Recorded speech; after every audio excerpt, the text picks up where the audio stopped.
Bonjour à tous, j'espère que vous allez bien. Donc dans cette nouvelle vidéo, je vais parler de stratégie d'acquisition d'actifs. Mais avant toute chose, n'oubliez pas de vous abonner à cette chaîne si ce n'est pas encore fait, de liker, de partager et d'activer la cloche pour ne manquer aucune autre vidéo. Et également, j'ai mis des ouvrages qui sont dans le lien de la description de cette vidéo. Donc allez-y, vous les procurer. Cela vous permettra d'avoir plus de connaissances et de comprendre comment fonctionne l'économie et se protéger des risques économiques à venir. Donc on va pouvoir commencer cette vidéo directement en parlant des stratégies d'acquisition d'actifs. Alors, qu'est-ce que je veux parler par là? Alors, la plupart des gens, quand on a des entrées d'argent, peu importe nos revenus, on va directement sur notre compte bancaire et de là, après, on commence à payer toutes les factures, notamment pour certains des crédits, de l'alimentation, les charges, etc. Et puis, la plupart des gens, ce qu'ils font, c'est qu'ils vont décider de mettre l'argent qui leur reste sur des placements alternatifs tels que des livrets A, des plans épargne logement, des assurances vie, etc. Et puis, s'ils le peuvent, après, s'il leur reste encore quelques économies, ils vont se dire, ben, je vais pourquoi pas aller investir sur les marchés financiers, etc., avec très peu de connaissances, et en général, ils se font rincer. Le problème de tout ça, et d'ailleurs j'en ai parlé dans mon ouvrage qui est Crise économique, c'est que les gens ne sont pas au courant de ce qui est une monnaie fiduciaire et que la plupart des gens de toute manière qui mettent leur argent sur un livret A, à la banque ou peu importe, de toute manière au final la plupart de ces gens-là vont terminer ruinés. Et j'en parle un peu plus dans cet ouvrage qui vous permettra de devenir conscient des risques monétaires et de comprendre ce qui s'est déjà déroulé dans le passé. J'ai donné plusieurs exemples dans cet ouvrage, que toutes les monnaies fiduciaires tombent à zéro. Donc allez vous procurer cet ouvrage, il vous permettra de prendre conscience des risques des monnaies fiduciaires telles que l'euro, la livre sterling, le dollar, etc. Toutes les monnaies qui reposent uniquement sur de la dette. Comment je vais procéder pour vous faire changer d'avis, comprendre ma stratégie d'acquisition d'actifs? La plupart de mes entrées d'argent, moi, sont en dollars et en livres sterling, mais vous pouvez comprendre également avec l'euro. Donc mon argent va directement sur mes comptes bancaires.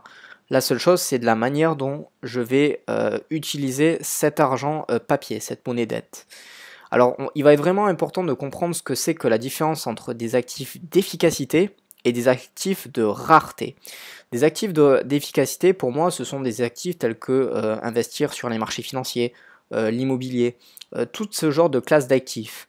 Tandis que les actifs de rareté, pour moi, c'est ce que je considère des choses qui sont beaucoup plus difficiles à obtenir et également qui ont une performance beaucoup moins efficace que des actifs d'efficacité tels que de l'immobilier ou de la bourse.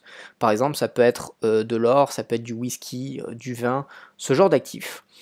Et donc pour cette stratégie d'actifs, ce qui va être vraiment important, c'est d'allier, on va dire, la pierre, c'est-à-dire un actif d'efficacité, avec l'actif de rareté, les métaux précieux, or et argent métal. Pourquoi j'ai décidé de faire ces deux combinaisons d'actifs? Tout simplement, c'est qu'on peut regarder déjà le premier ratio, ce premier graphique, qui montre l'évolution d'une once d'or.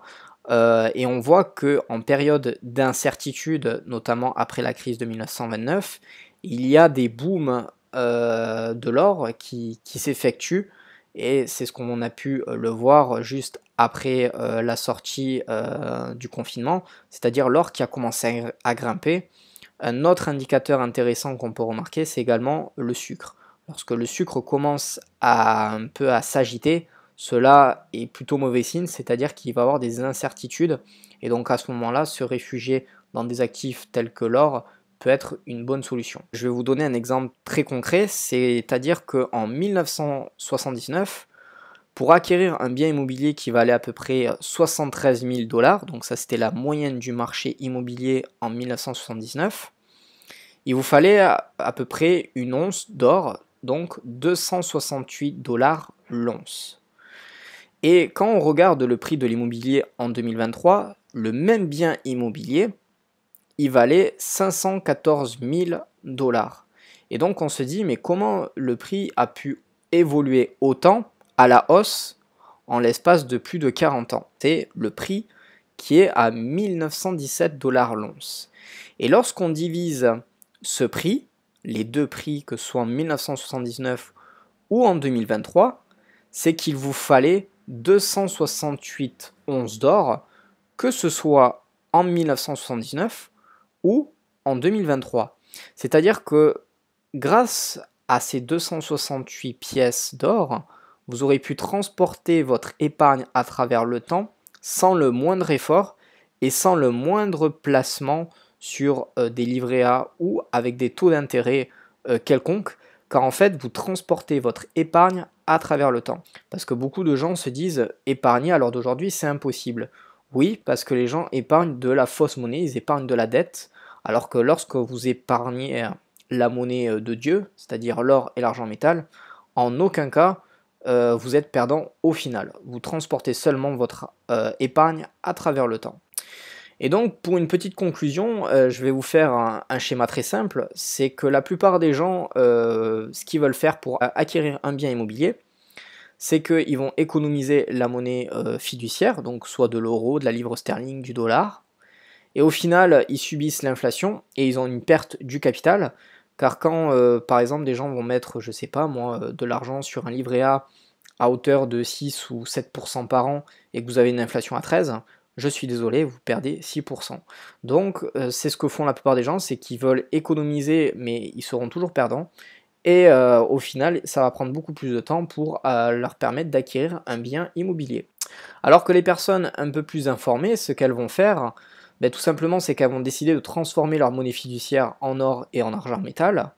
De plus, ces personnes-là savent comment ne payer zéro taxe sur les plus-values de leur or et de l'argent métal, ce qui leur permettront, avec les plus-values, de pouvoir acheter plus rapidement des actifs tels qu'un autre bien immobilier.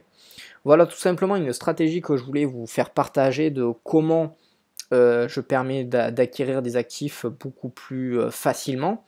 Pas plus rapidement, ça ce n'est pas possible, rapidement avec cette stratégie cela ne fonctionne pas, mais en revanche vous pouvez acquérir sûrement d'autres actifs grâce à cette stratégie. Donc si vous avez des questions, ben, n'hésitez pas à me le mettre en commentaire, je me ferai un plaisir d'y répondre. Et pour ceux qui veulent aller encore beaucoup plus loin et comprendre les risques potentiels de la monnaie fiduciaire, j'ai mis un ouvrage Crise économique qui a dans le lien juste en dessous de la vidéo. Et pour ceux qui veulent apprendre à investir dans l'or de A à Z sans payer aucune taxe légalement, le lien est également dans le lien de la description de cette vidéo. Quant à moi, je vous dis à très vite dans une prochaine vidéo. Prenez soin de vous.